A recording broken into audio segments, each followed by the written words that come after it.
Assalamualaikum warahmatullahi wabarakatuh. Bismillahirrahmanirrahim. Innal hamdalillah nahmaduhu wa nasta'inuhu wa nastaghfiruh. Wa na'udzu billahi min shururi anfusina wa sayyiati a'malina.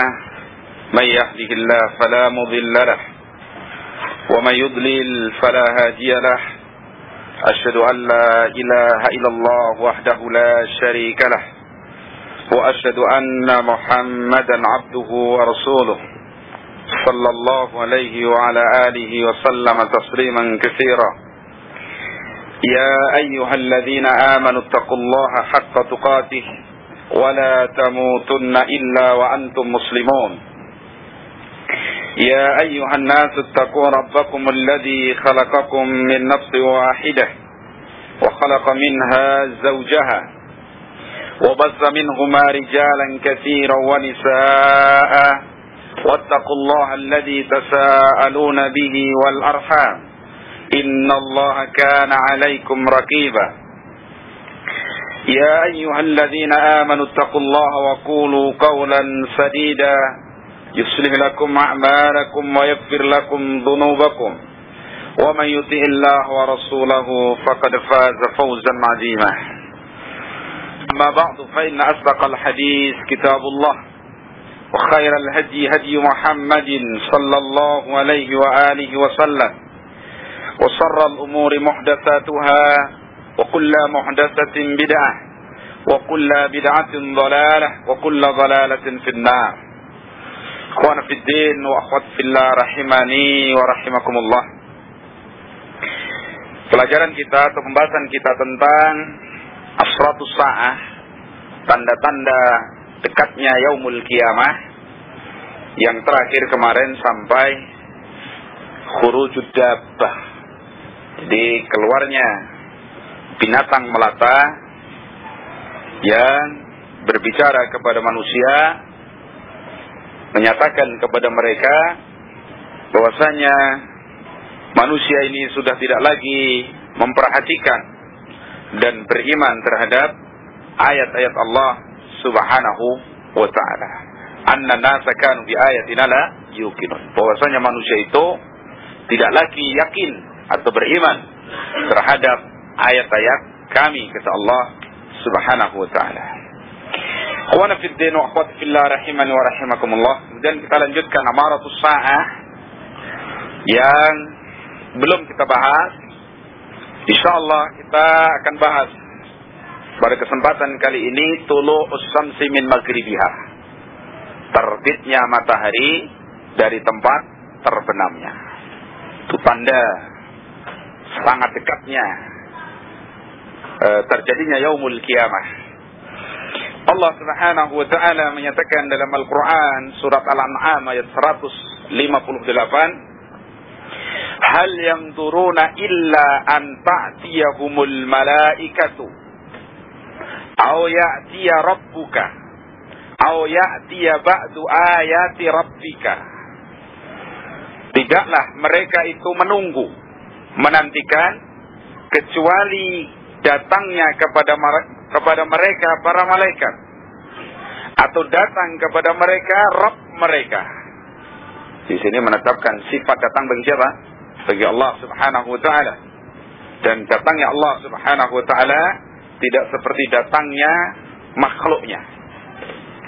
Au ya'tiya ba'du ayati rabbika, atau mereka menanti atau menunggu datangnya sebagian tanda-tanda yang datangnya dari Allah Subhanahu wa ta'ala. Yauma ya'ti ba'du ayati rabbika, pada hari datang atau muncul sebagian tanda-tanda Rabbmu. Ini yang dimaksud terbitnya matahari dari tempat terbenamnya. La yanfa'u nafsan imanuha lam takun amanat min qabl au kasabat fi imaniha khairan. Yang ketika sudah muncul sebagian tanda dari Allah Subhanahu wa ta'ala, yang dimaksud adalah munculnya matahari dari tempat terbenamnya, itulah yanfa'u nafsan imanuha. Iman pada saat itu tidak lagi bermanfaat. Ya. lam takun amanat min qabl. Jadi kalau satu jiwa tadinya tidak beriman, begitu melihat matahari muncul dari tempat terbenam, lalu menyatakan keimanan, sudah tidak bermanfaat. Gak ada gunanya lagi. Dan itu kalau dikuatkan dengan hadis Rasulullah SAW, bahwasanya Allah Subhanahu wa Ta'ala itu membuka satu pintu yang lebar di sebelah barat, kalau bahasa kita, tempat matahari terbenam. Ya. Pintu ini tidak pernah Allah tutup selamanya sampai ketika matahari muncul dari tempat tersebut, yaitu tempat terbenamnya. Pintu itu adalah pintu taubat. Karena Allah Subhanahu wa Ta'ala selalu menerima taubat seorang hamba dengan dosanya yang dia lakukan selagi belum terbit matahari dari tempat terbenamnya. Ya, tulu'us syamsi min maghribiha. Au kadzabat bi imaniha khairan. Kalau dulu dia punya iman kok belum berbuat baik, sekarang berbuat baik terlambat dan enggak ada gunanya. Ya tinggal penyesalan. Biar sekarang mau sedekah, sekarang mau salatnya rajin, mau apa dan sudah enggak ada manfaat lagi. Kan itu saat inilah kesempatan kita untuk memperbaiki diri. Saat ini kita waktunya berlomba untuk mengerjakan amal yang saleh. Saat ini. Tapi kalau sudah matahari muncul dari tempat terbenamnya, yang tadinya tidak beriman menyatakan beriman, tidak ada gunanya iman tersebut, dan yang tadinya dalam imannya dia tidak melakukan perbuatan baik, terlambat sudah. Tidak ada lagi kesempatan. Ya. Nah, semacam ini, kabar semacam ini mendidik kepada kita untuk selalu berupaya meraih yang terbaik dalam kehidupan kita.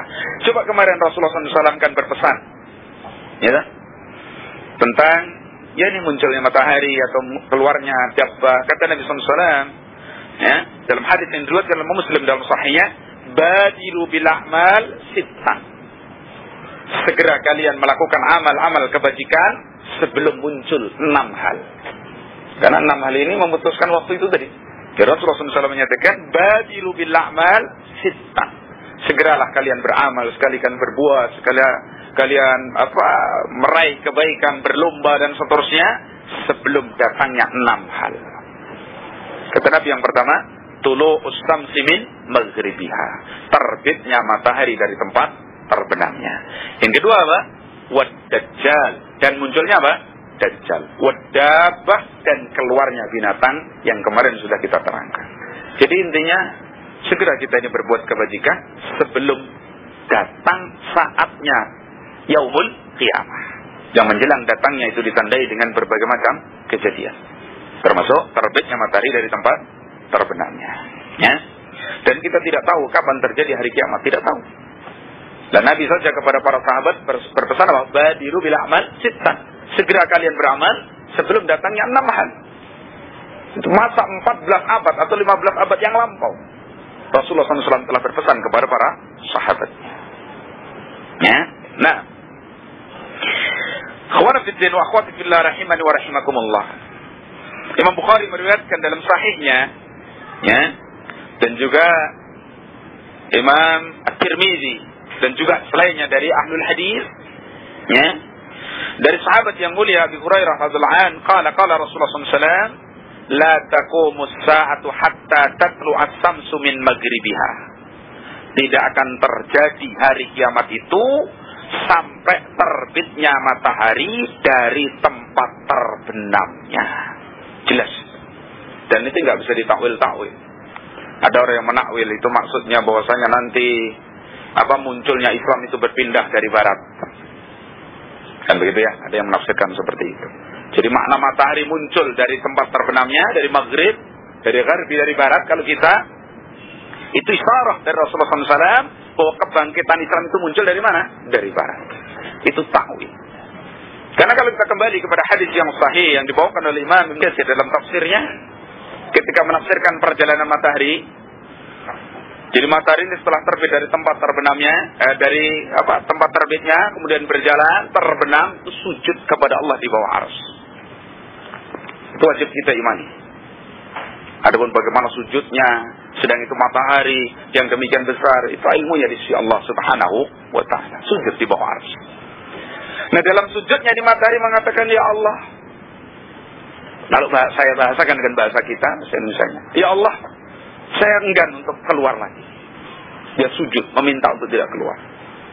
Kenapa? Dalam satu riwayat katakan, karena kalau saya keluar manusia itu malah pada beribadah kepada saya. Ya. Kemudian Allah menentukan untuk matahari, kamu ibaratnya terus terbit dari tempat terbitmu terus. Demikian memang kewajiban, katakanlah sudah seperti itu ketentuannya. Sampai nanti ketika sudah waktunya, kamu harus terbit dari tempat terbenamnya.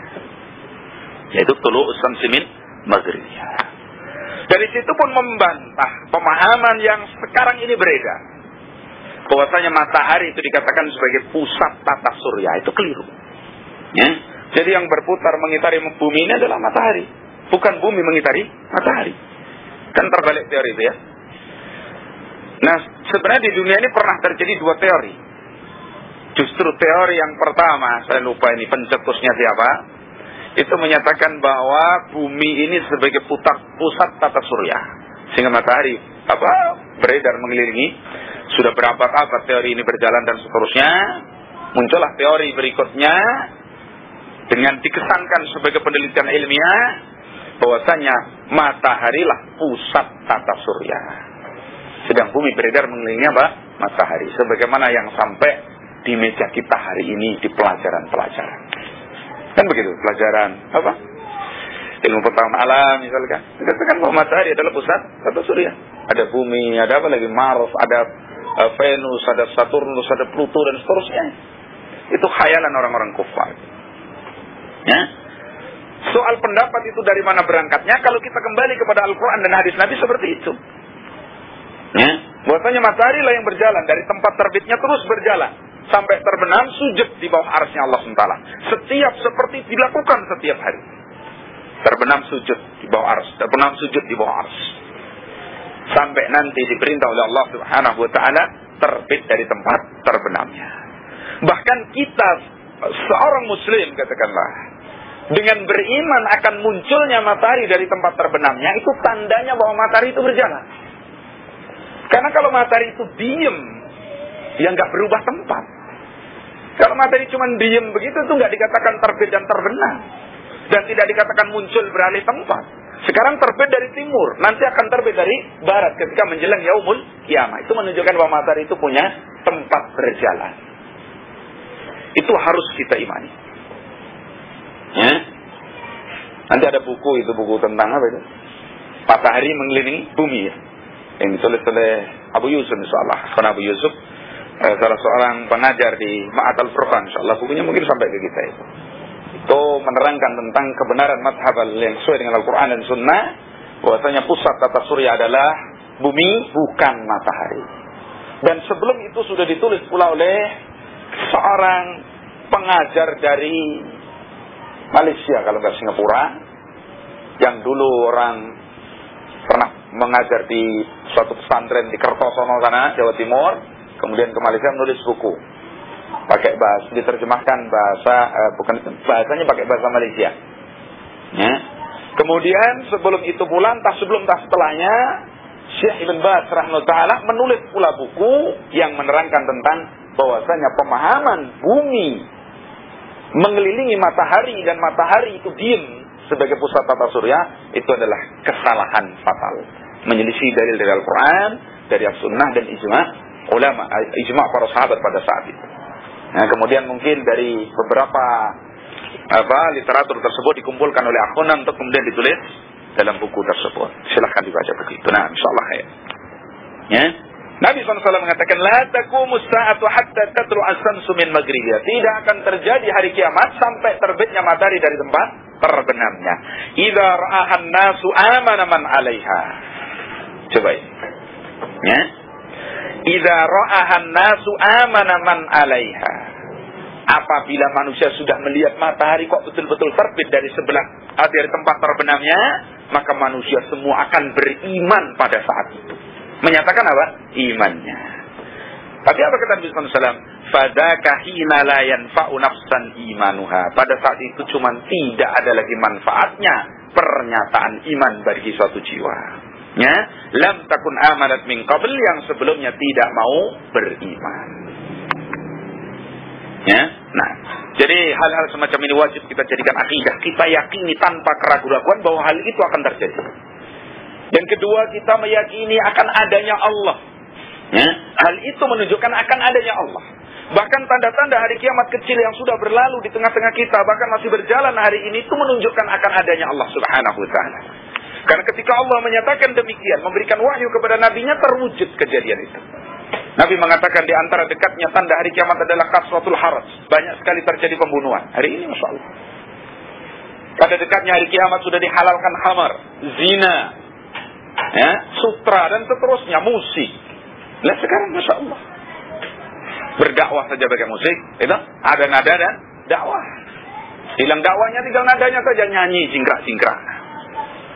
Jadi bukan mensarah kitab ulama atau menafsirkan Al-Quran atau hadis, tapi ucapan penyanyi disarah, didakwahkan di tengah-tengah umat manusia. Terjadi. Bahkan katakanlah dakwah nggak pakai itu nggak indah, nggak melembutkan hati manusia. Itu thariqah sufiyah, ya, dan seterusnya. Adapun penghalalan tentang bentuk perbuatan zina, khamar, sudah Masya Allah. Minuman yang jelas-jelas khamar, katakanlah sampai mengandung sekian persen khamar, masih dilabeli halal. Bahkan kadang-kadang label halal itu pun bisa diperjualbelikan. Wala haula wala quwata illa billah. Ya. Karena itu Al-Imam Ibnu Katsir menerangkan tentang al-yauma akmaltu lakum dinakum la halala illa ma ahallahu. Atau ahallahu mana Rasulullah. Tidak ada kehalalan kecuali yang dihalalkan oleh Allah dan Rasulnya SAW. Wala harama illa ma harrama. Dan tidak ada sesuatu itu haram kecuali yang diharamkan oleh Allah dan Rasulnya. Tapi ada manusia itu yang istihlal. Sesuatu yang haram dihukumi halal. Itu fitnah. Sebenarnya hadis Nabi dalam Bukhari kan begitu. Satakum min ummati aqwamun yastahilluna al-hira wal hamra wal harira wal ma'azib. Dalam Sahih Bukhari dalam bentuk sirat muallaq. Siratnya sirat jazm. Sahih hadis itu. Kata Rasulullah SAW, akan ada di tengah-tengah umat saya ini beberapa kaum aqwam yang menghalalkan perbuatan zina, menghalalkan khamr, menghalalkan sutra, menghalalkan alat musik. Makna yastahillun itu menghukumi sesuatu yang haram menjadi halal. Dan itu dalam hukum takfir kan ada istighlal itu ya. Jadi seorang katakanlah minum khamr, itu terprosok kepada istighlal, menghukumi halal. Tapi menghukumi halal terbagi dua, fi'liyah dan qalbiyah, i'tiqadiyah. Seorang katakanlah mengatakan khamr itu halal dalam bentuk i'tiqadiyah, sekalipun dia enggak minum khamr, kafir, keluar dari Islam. Sebagaimana seorang yang menyatakan bahwa salat fardu yang 5 waktu itu tidak wajib, sekalipun dia salat, kafir, keluar dari Islam. Karena itu i'tiqad, membatalkan apa? Al-iman. Tapi seorang yang minum khamr begitu, sekalipun habis banyak sampai buncit karena khamr barangkali. Tapi kalau itu istiqlalul fi'li, sekedar katakanlah perbuatan dia, mahdul fi'li, pokoknya nggak menyentuh kepada aslul iman, berarti dia masih seorang yang punya iman, tapi dia fasik dengan dosanya tadi. Itu istihlal. Sebagaimana penjelasan dari tadi, yastahillunal hira. Ya, nah, ikhwana fiddin wa akhwati fillah rahimani wa rahimakumullah. Berkata Imam As-Safarini rahimahullah ta'ala, ahli sirah ini, beliau mengatakan qala al-ulama rahimahullah ta'ala, berkata para ulama semoga Allah merahmati mereka seluruhnya, tulu'us samsi min maghribiha, kejadian terbitnya matahari dari tempat terbenamnya, sabitun bis sunnatis sahihah, itu telah tetap dengan sunnah yang sahihah, ya, wal akhbaris sarihah, dan kabar-kabar dari Allah dan Rasulnya yang sharih, gamblang, bal wabil kitabil munazzal ala nabiyil mursal, bahkan dengan Al-Quran yang Allah turunkan kepada Nabi yang diutus, yaitu Rasulullah Muhammad sallallahu alaihi wasallam. Maka kalau itu sudah berdasarkan dalil dari Al-Quran seperti surat Al-An'am ayat 158 dan hadis Nabi yang demikian banyak tentang terbitnya matahari nanti menjelang hari kiamat dari tempat terbenamnya, tidak ada satupun alasan bagi manusia ini untuk tidak beriman terhadap kabar tersebut. Jadi kita imani. Jangan kita seperti orang-orang yang celaka, pada saat tertutup waktu beriman baru menyatakan apa? Iman. Dan jangan kita termasuk orang-orang yang merugi, tidak berupaya berbuat baik hari ini, ketika sudah tutup waktu berbuat baik baru beranjak untuk berbuat baik. Sekarang saatnya. Ya. Yang belum sholat dengan baik, sholat dengan baik. Yang belum wudu dengan baik, wudu dengan baik. Yang belum bayar zakat. Yang belum puasa, dan seterusnya. Sekarang waktunya talabul ilmi, kemudian amalkan. Jihadun nafsi. Ya. Nah, akhwana fiddin wa akhwati fillah rahimani wa rahimakumullah. Saya bawakan hadis yang tadi saya sarahkan dalam riwayat Imam Ahmad. Rasulullah SAW menyatakan, Innallaha fataha baban qibal al-maghrib. Sungguhnya Allah itu membuka pintu di arah barat sana. Kalau kita barat, maghrib itu sebenarnya bukan barat artinya. Cuman kita karena di timur, sana barat gitu loh. Tempat terbenamnya itu namanya maghrib, itu tempat terbenam. Ghoroba, ghurubus syamsi, tempat terbenamnya matahari, disebut maghrib. Nah kalau tempat terbitnya, terbit itu bahasa Arabnya syaraqa, bisin. Kalau sinnya kecil, mencuri, syaraqa, bisin. Nah, maka isim makannya, isim yang menunjukkan tempat, masrikun. Karena masrik itu artinya tempat terbit. Kalau sebagian dari kaum muslimin ada yang mengatakan ada sholat isyraq, ya kan, ada sholat isyraq. Tentunya di sebagian teman dari jamaah tabligh mengatakan ada sholat isyraq.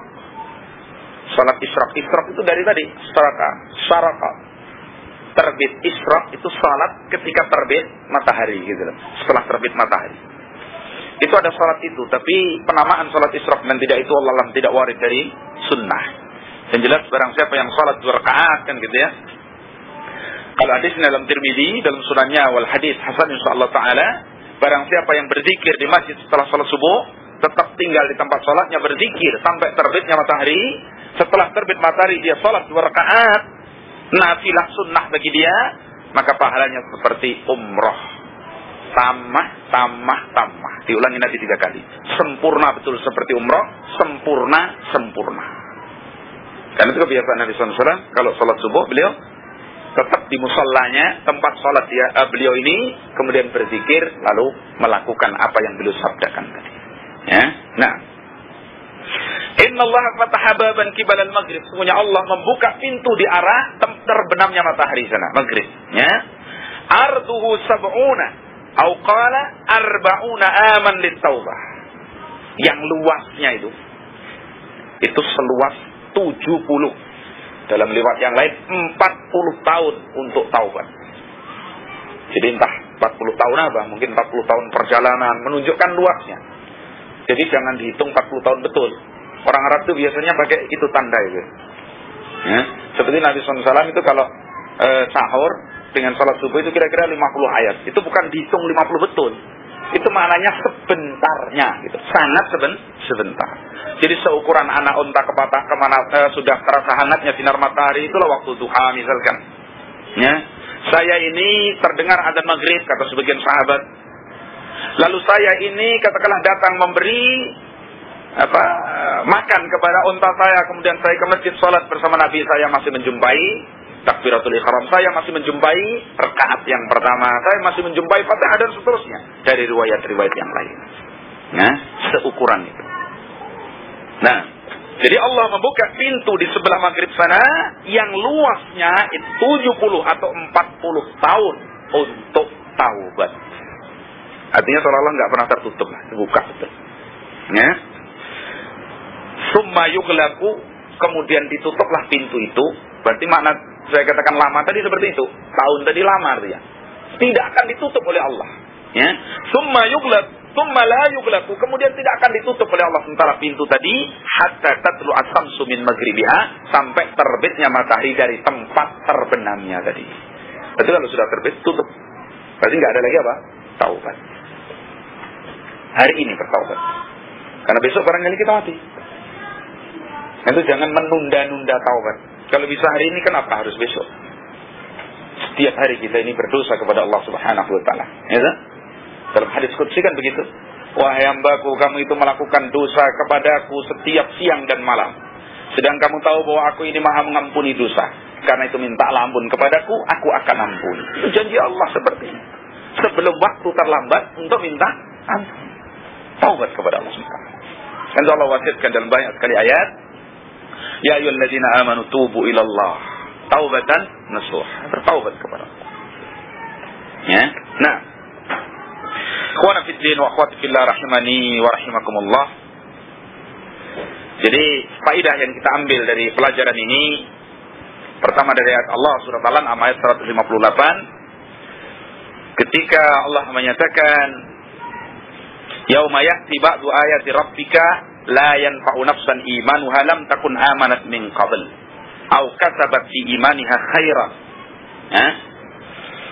Apabila suatu hari telah datang tanda dari ayat Allah tadi, yaitu terbitnya matahari dari tempat terbenamnya, faedah yang kita ambil, orang yang beriman, orang kafir yang menyatakan keimanannya pada saat itu tidak diterima oleh Allah Subhanahu wa ta'ala. Amal kebajikan yang tadi tidak dikerjakan kok, baru dikerjakan saat itu, tidak memberi manfaat kepada pelakunya. Sudah selesai. Berarti seolah-olah mulai saat itu sudah taklif kita untuk perbuatan amal sudah berhenti. Ya. Adapun seorang yang biasa memang beramal seperti itu, sholat dan seterusnya, itu memang pekerjaan dia sampai mati. Ya. Tapi kalau baru saat itu dia mulai beranjak beramal, itulah yanfa, tidak memberi manfaat. Jelas gitu ya? Nah, jadi itu tulu'u syamsi min maghribiyah seperti itu. Ya. Nanti kapan itu terjadi, yang jelas keterangannya adalah menjelang bangkitnya yaumul qiyamah. Lah duluan mana antara Dajjal dengan ini? Kita jelaskan bahwa pertama kali muncul adalah apa? Dajjal.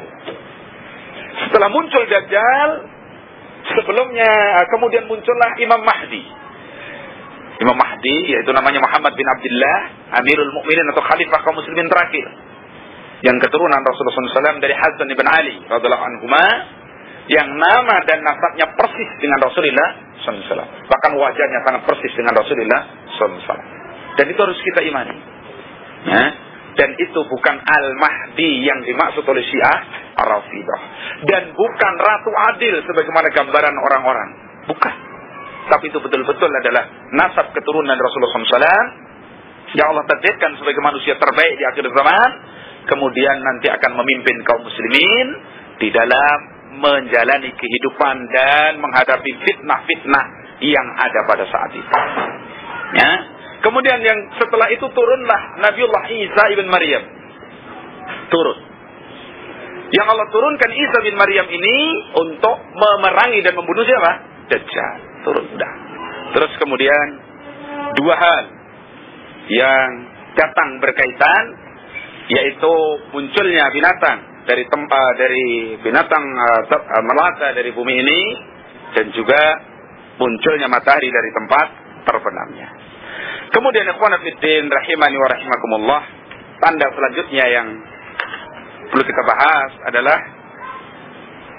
hasrun nasi la ardistan.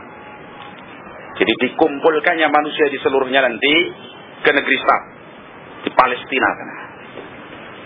Itu juga menjelang bangkitnya yaumul qiyamah.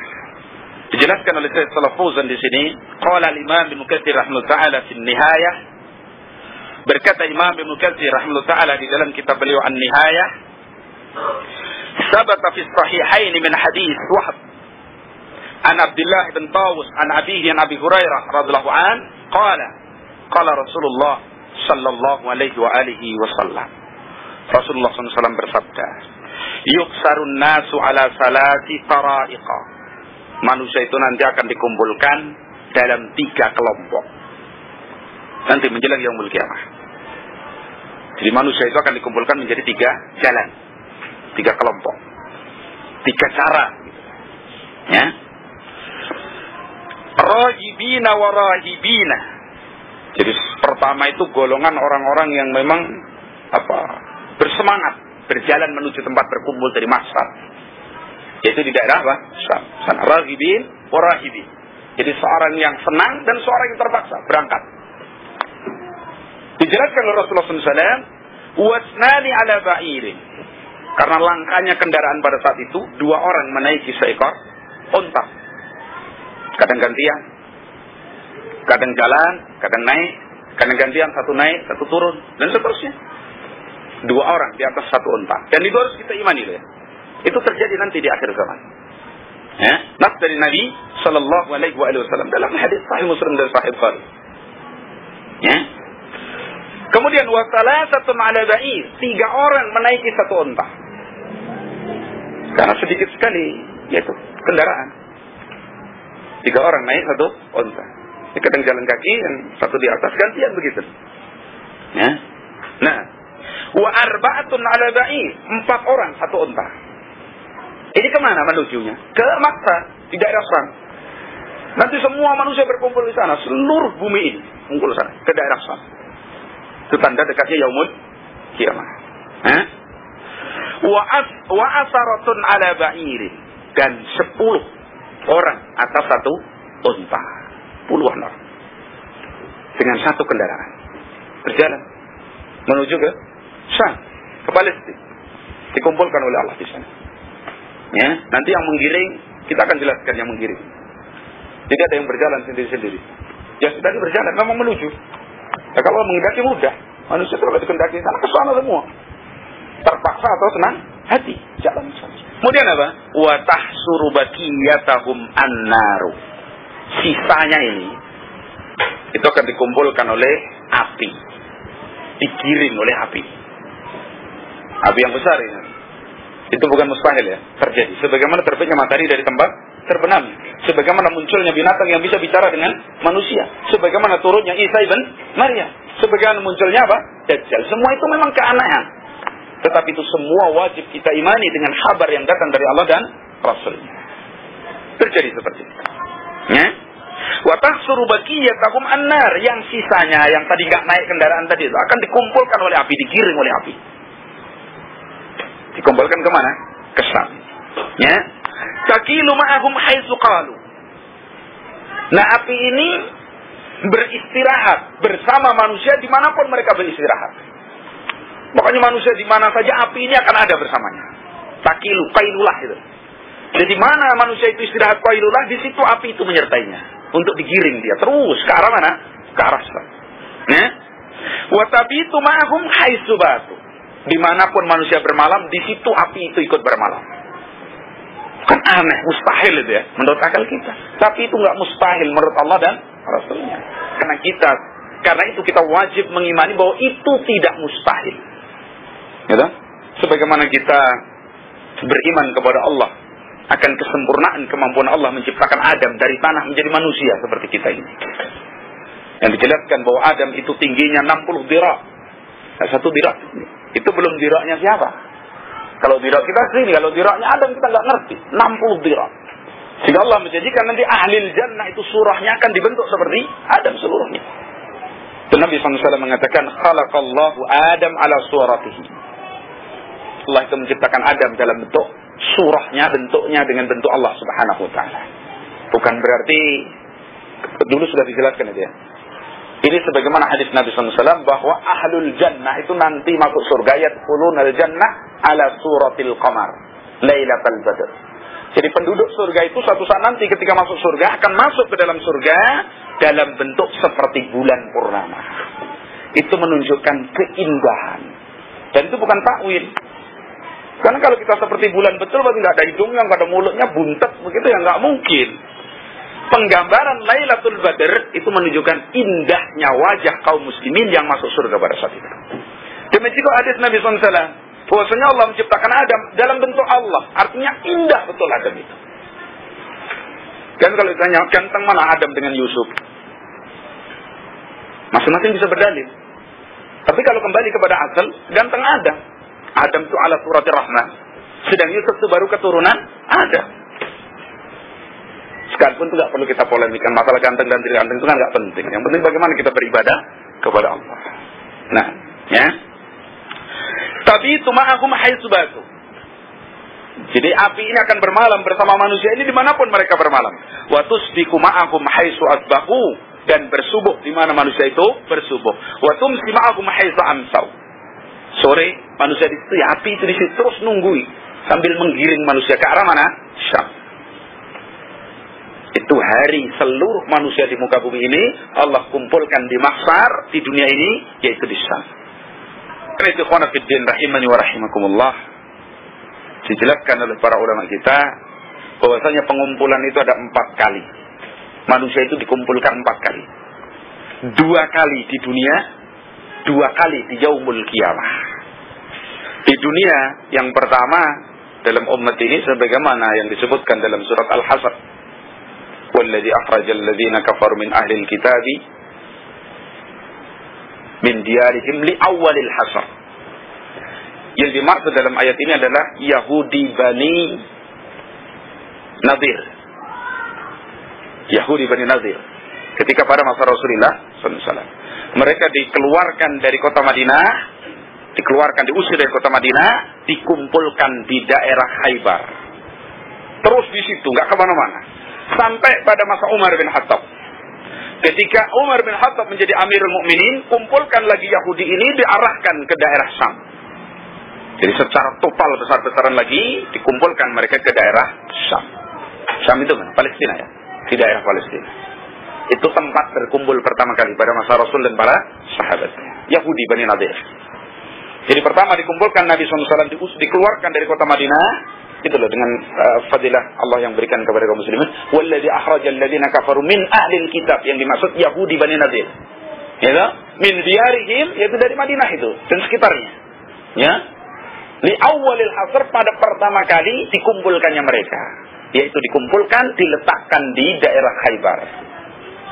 Kemudian berjalan seperti itu sampai pada masa Umar, mereka dikumpulkan, digiring, diletakkan di daerah Syam.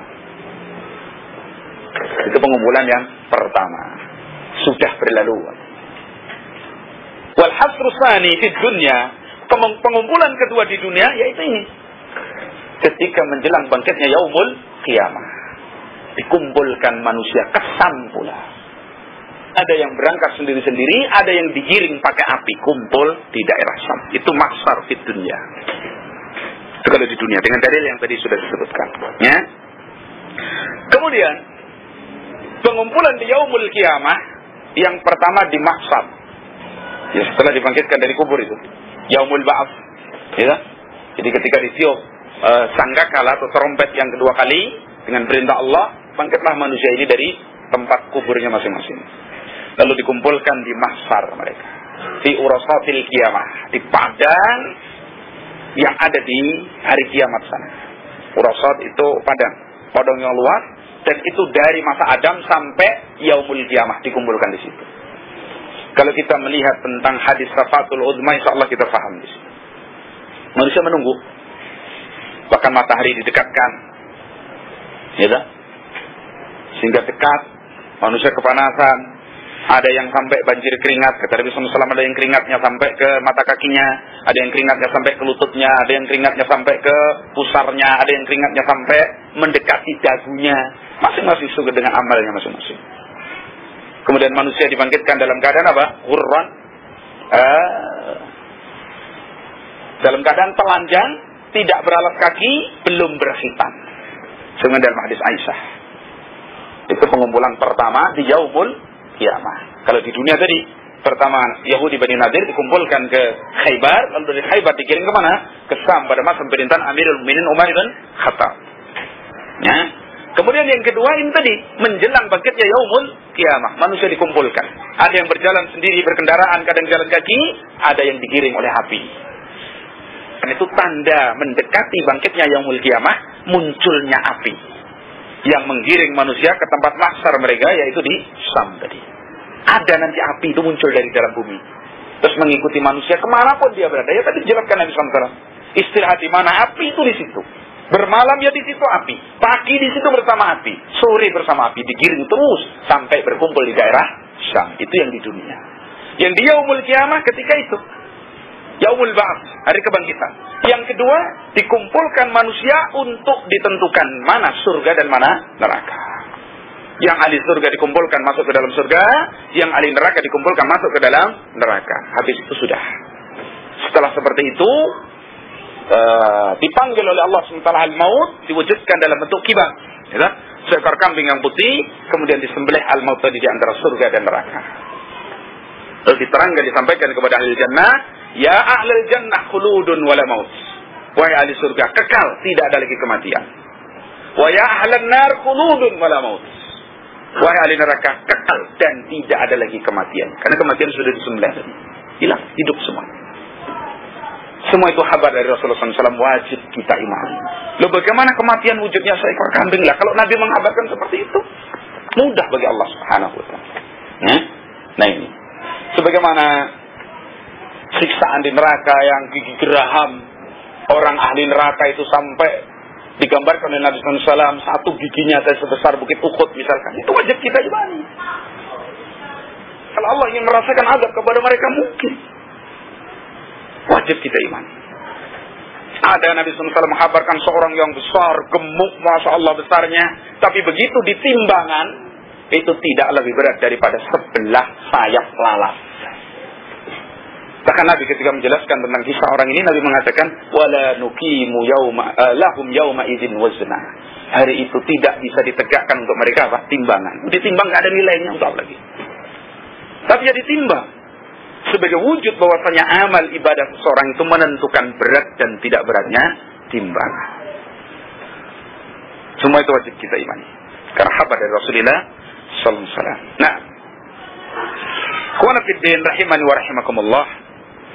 Lafaz dari hadis Nabi SAW, wa tahsuru baqiyatahumun nar, dan sisa mereka yang tidak berkendaraan tadi digiring oleh api. Maksud api ini tadi adalah allati tahruju min qa'ri adn.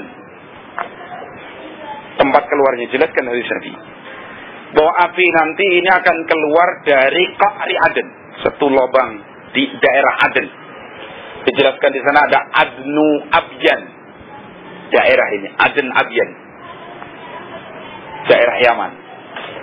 Jadi ini nanti api ini akan muncul dari bumi di daerah Qa'ri Aden, di daerah Yaman. Dari Yaman api itu muncul. Fatukhitu bin nasi min waraihim, maka api ini akan mengelilingi manusia dari belakangnya. Jadi manusia itu dikepung api dari belakangnya. Coba kalau kita renungkan masalah kejadian pada saat itu, nggak bisa dicerna oleh akal kita, nggak bisa. Itu mayoritas orang-orang aklaniun mengingkari permasalahan ini. Seperti Dajjal muncul, diingkari. Oh itu Amerika itu, Ya'juj Ma'juj itu Yahudi dan seterusnya. Takwil. Ya. Nah, tasuquhum min kulli janibin ila ardil mahsyar, yang apinya menggiring setiap manusia dari segala sisi ke negeri tempat dikumpulkannya. Ila ardil mahsyar. Di mana dinaskan oleh Nabi SAW? Asyam, Palestina. Semua manusia nanti dikumpulkan di sana menjelang yaumul kiamah. Ya. Wa man takhallafa minhum akalatun nar. Kalau sudah digiring begitu kok beler rasanya, ya beler. Itu apa? Kok nggak mau berontak begitu, dimakan oleh api tadi, terbakar oleh api tadi. Giring terus pokoknya oleh api. Siapa yang takhallafa tertinggal, akalatun nar. Jadi api ini kayak hidup, ngerti gitu. Mana? Mau lari kemana? Dihadang terus sama api, digiring. Ya? Nah, wa hadza kulluhu mimma yadullu ala anna hadza fi akhir zaman. Semua ini menunjukkan bahwa kejadian itu terjadi di akhir zaman, menjelang bangkitnya yaumul kiamah. Ikhwan fillah rahimani wa rahimakumullah, dalam hadis yang sahih dalam riwayat Imam Ahmad dan juga Imam Muslim dan Ahlus Sunan dijelaskan, takhruju narun min qa'ri adanin, akan keluar api ini dari qa'ri adan, daerah Yaman tadi, suku au tahsurun nasa, yang akan menggiring manusia ke tempat perkumpulannya, tapi itu ma'ahum haitsu batu wa taqilu ma'ahum haitsu qalu. Dia bermalam bersama manusia di mana manusia bermalam, manusia beristirahat di situ, api menyertainya, terus menggiringnya ke arah Syam. Nah ini kabar dari Rasulullah SAW.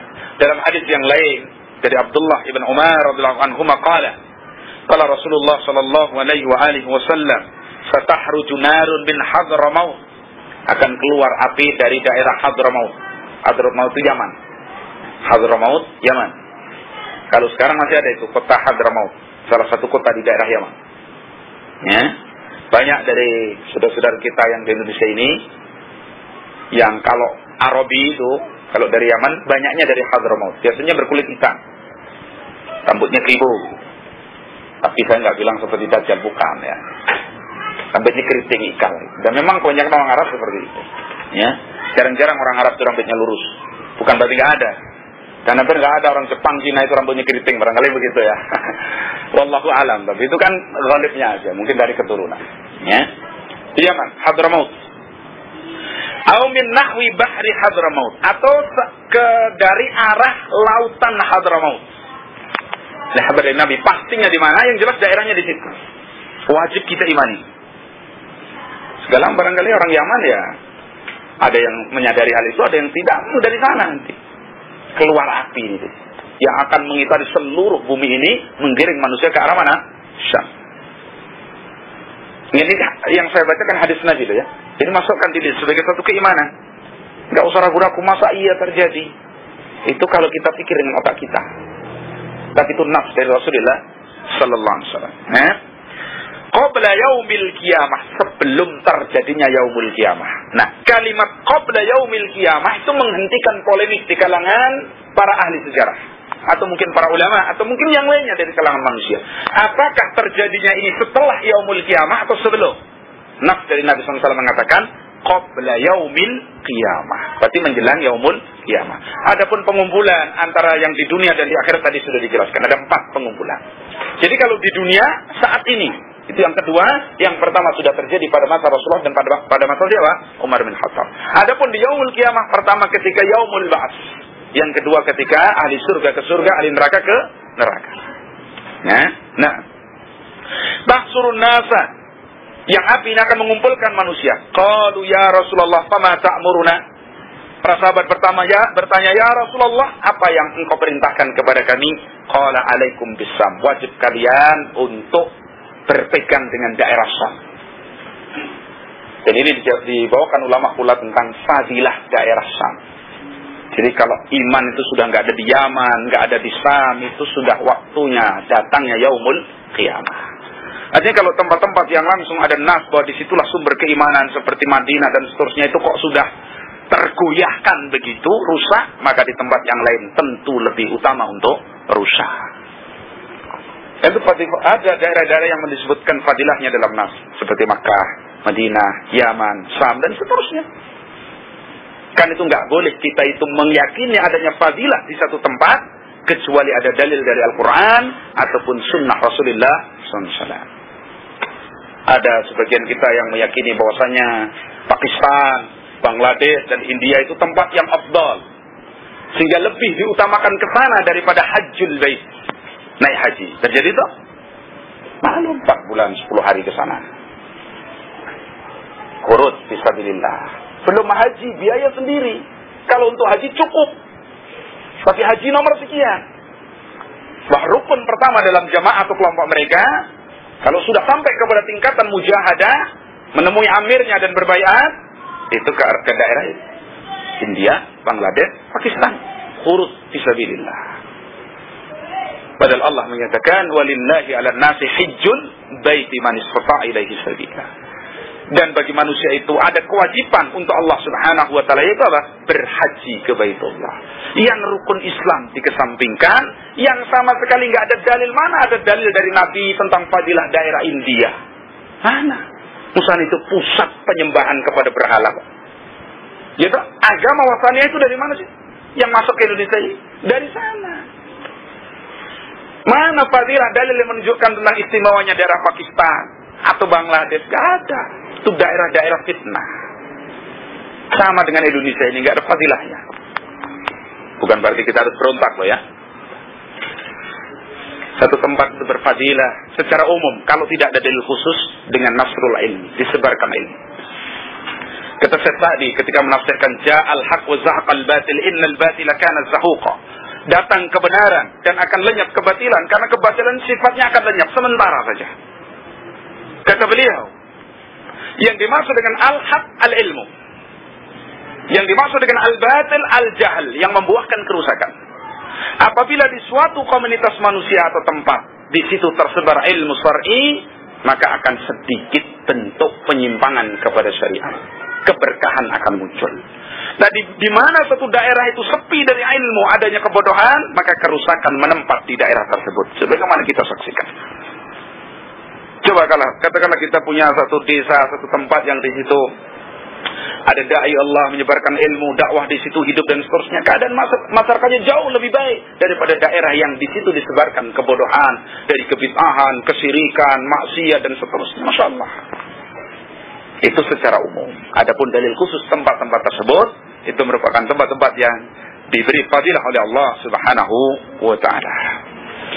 Ikhwana fiddin rahimani wa rahimakumullah. Jadi kita harus beriman pertama dengan apa yang sudah dijelaskan tadi.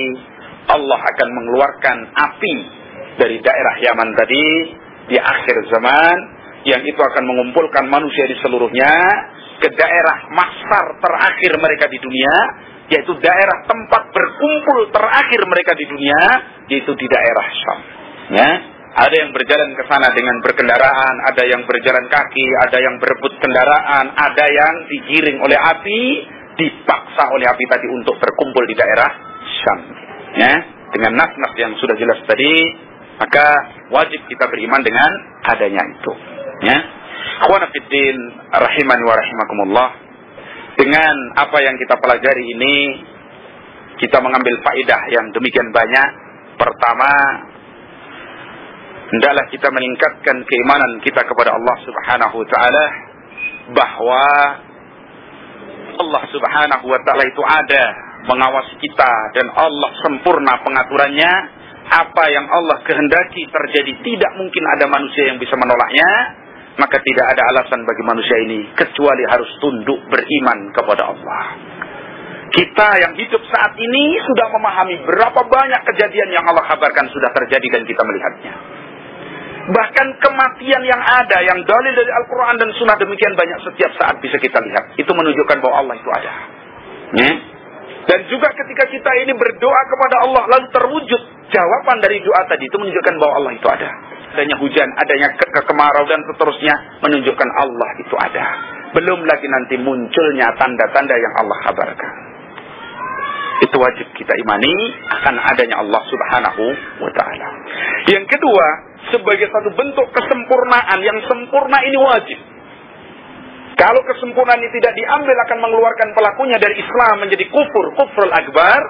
Itu adalah beriman dengan keimanan yang benar terhadap semua kabar yang datangnya dari Allah dan Rasul-Nya.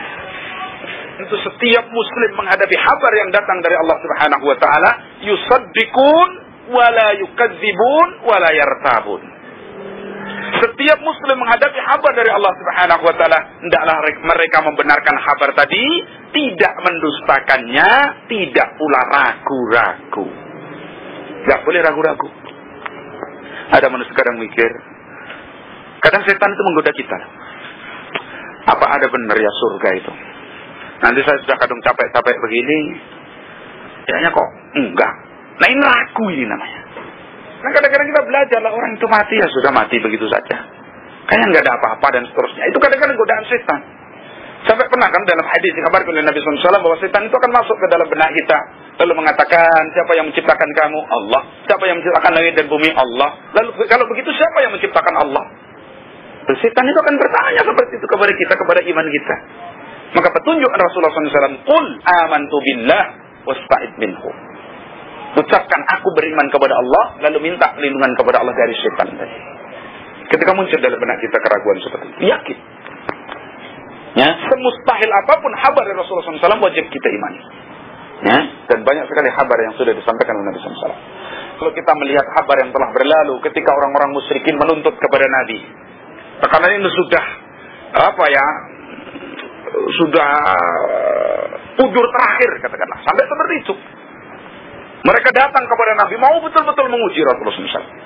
Ya Muhammad, kalau kamu memang benar-benar seorang Rasul utusan Allah, belah bulan. Nabi berpikir barangkali dengan ditunjukkannya ayat ini akan memisahkan mana yang betul-betul beriman dan tidak. Nabi berdoa kepada Allah, bulan terbelah. Gempar penduduk Mekah. Karena dilihat bulan terbelah betul menjadi dua. Bahkan dijelaskan kalau bahasa kita di utara sama selatan. Jadi terbelah begitu. Bukit itu di tengah belahan bulan itu. Pada waktu itu tokoh-tokoh musyrikin masih mengatakan barangkali ini sihir Muhammad. Mau meragukan kenyataan yang sudah seperti itu. Barangkali ini sihir Muhammad. Sedang sihir itu sifatnya lokal. Ini terjadi di Mekah. Coba kalian keluar dari Mekah ini. Terus ayolah ke daerah Badui sana. Ke kampung sana. Lihat di sana. Tanyakan kepada penduduk sana. Apa mereka melihat bulan terbelah. Ketika utusan itu datang ke sana, betul-betul orang semua terperanjat melihat bulan terbelah. Balik lagi kota Mekah. Tapi diperintah rahasiakan ucapan ini. Rahasiakan kabar ini. Jadi kebenaran yang sudah disaksikan orang banyak, ketika sampai kabar utusannya membawa utusan bahwa itu benar, suruh merahasiakan. Rahasiakan. Yang sebarkan, katakan kalau bahasa mungkin sebarkan bahwa Muhammad telah melakukan apa? Sihir. Itu terjadi yang pada saat itu para sahabat beriman. Yang ada pada saat itu beriman tidak ragu-ragu. Sebagaimana mereka beriman juga tentang Isra Mi'rajnya Rasulullah SAW. Tentang berimannya para sahabat ketika Nabi memerinci tentang Baitul Maqdis di Palestina.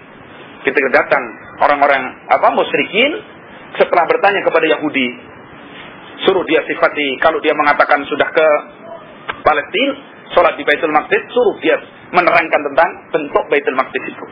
Datang orang musyrik atas petunjuk dan nasihat orang Yahudi tadi. Datang kepada Nabi, siflana Baitul Maqdis, sifatkan kepada kami Baitul Maqdis. Maka Allah menampakkan Baitul Maqdis kepada Rasulullah SAW. Diterangkan di pintunya, di jendelanya, katakanlah rinci. Apa mereka beriman? Tidak. Para sahabat pada saat tidak ragu-ragu. Demikian cara mereka menghadapi kabar dari Rasulullah Sallallahu Alaihi Wasallam. Maka ketika kita hari ini yang tidak bertemu Nabi, katakanlah mendapatkan nafas dari Rasulullah SAW, hadis Nabi SAW yang mulia menghabarkan bahwa nanti akan muncul, katakanlah matahari dari tempat terbenamnya, dan akan muncul api dari daerah Syam, bahkan dijelaskan tempatnya oleh Nabi SAW, menggiring manusia ke maksarnya itu di Palestina, maka adalah sikap kita seperti sikap para sahabat pada saat itu. Sekalipun kita tidak mungkin mencari fadilah atau mendapatkan fadilah sebagaimana fadilah mereka. Itu akidah. Jelas seperti itu ya. Jadi masalah api ini akan keluar nanti, wajib kita imani dan kita yakini bahwa nanti akan keluar itu. Dan matahari betul-betul akan muncul dari tempat terbenamnya. Itu kita pakai wasiat Rasulullah SAW, badiru bil a'mal sittan, segera berlomba-lomba untuk berbuat kebajikan sebelum datangnya 6 hal tadi, di antaranya terbit matahari dari tempat terbenamnya. Ikhwan fiddin wa akhwati fillah rahimani wa rahimakumullah. Barangkali itu yang kita bahas tentang amaratus sa'ah, tanda-tanda bangkitnya yaumul qiyamah. Jadi kembali itu mari kita tanamkan kepada diri kita keimanan kepada Allah yang benar, terutama di dalam kabar-kabar yang datangnya dari Rasulullah sallallahu alaihi wasallam. Bahwa sikap kita dalam kita imani dan kita jadikan akidah. Adapun syubhat yang masuk kepada kita adalah kita bantah sebagaimana Abu Bakar membantah syubhat tadi, yaitu membantah syubhat tentang mustahilnya Mi'raj Rasulullah SAW dengan perkataan kalau itu datangnya dari Rasulullah SAW, saya beriman sekalipun lebih mustahil dari itu. Sekarang kalau orang mau meragukan masalah Dajjal, masalah turunnya Al-Masih, masalah Dabba, binatang yang melata yang keluar dari bumi nanti, atau masalah terbitnya matahari dari tempat terbenamnya, atau masalah munculnya api dari daerah Yaman, mau mementahkan masalah itu, Ya'juj dan Ma'juj dan seterusnya, kita katakan itu khabar dari Rasulullah SAW. Kalau Rasulullah yang mengkhabarkan dan berbicara, saya imani tanpa keraguan, sekalipun lebih mustahil dari itu. Kenapa tidak? Allah mampu menciptakan Adam dalam bentuk tanpa modal sama sekali, cuma dari tanah. Allah mampu menciptakan Isa tanpa seorang ayah, tanpa melalui proses perkawinan. Allah mampu menciptakan langit dan bumi yang sedemikian indahnya. Dan semua itu adalah makhluk Allah subhanahu wa ta'ala. Kalau Allah pernah memerintahkan api yang membakar Ibrahim supaya dingin jadi dingin, kenapa tidak bagi Allah memerintahkan matahari untuk keluar atau terbit dari tempat terbenamnya, atau api keluar menggiring manusia? Semua yang Allah kehendaki mungkin dan mudah bagi Allah subhanahu wa ta'ala. Demikian wallahu alam bisawab, wa akhiru da'wanan alhamdulillahi rabbil alamin.